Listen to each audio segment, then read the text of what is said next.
Hello. Okay, so today I have some Grateful Dead t-shirts to show you. I was talking to my friend Jerry back in England, and we were talking about what collector's items some of these old t-shirts from the 70s and 80s and 60s are.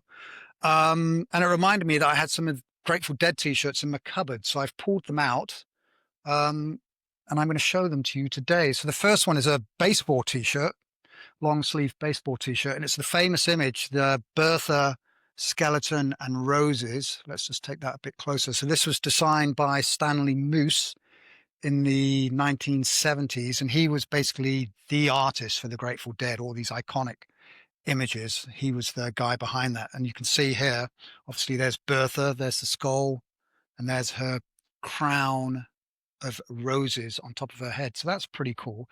Um, just look at the label here. Okay, so it says Abco, size small. Um, but yeah, there you go. So right, the second one I want to show you. Okay, we have this one.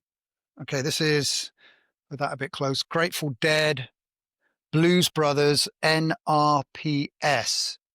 Now, N.R.P.S, I understand, stands for New Riders of the Pale Sage, which I have no idea what that refers to. So if there's any Deadheads watching and they want to comment below and let me know, then feel free. But if we turn this around, okay, so on the back here, it says New Year's Eve, Winterland, December the 31st, 1978. Winterland, of course, was the venue in San Francisco, the famous venue. And of course, that's the city they come from. And this is kind of funny. At the bottom, it says breakfast served at dawn.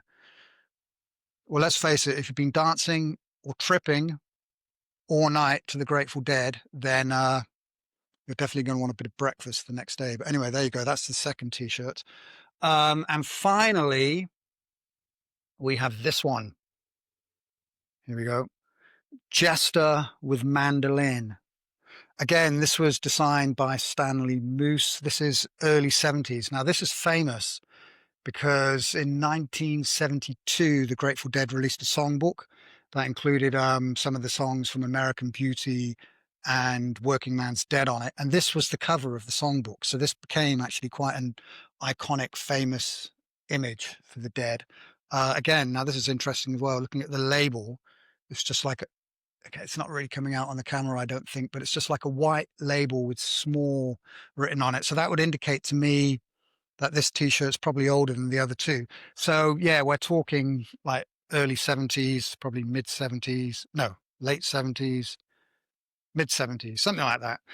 Anyway, there you go. There's some Grateful Dead. I was also talking to my brother-in-law, who's a real Deadhead. He like went to the Sphere to see Dead and Company. He went to the gig they did in Golden Gate Park recently, and he was telling me that before these shows, you have all these Deadheads. They set up all these stores, and they basically sell or show off all these different T-shirts and Dead memorabilia. Now, if you want to have a better look at these, I do actually have some photos taken and posted online. The links are below. So there we go. But anyway, there we go. Grateful Dead. Till the next time, keep on trucking.